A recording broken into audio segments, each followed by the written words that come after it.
Aí galera, ó, mais um videozinho rapidinho aqui, ó.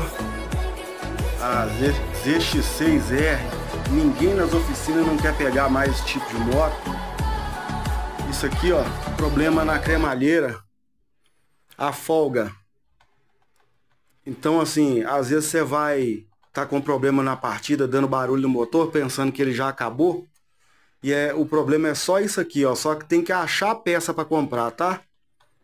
Trocou isso aqui, acabou o problema. Valeu aí, galera.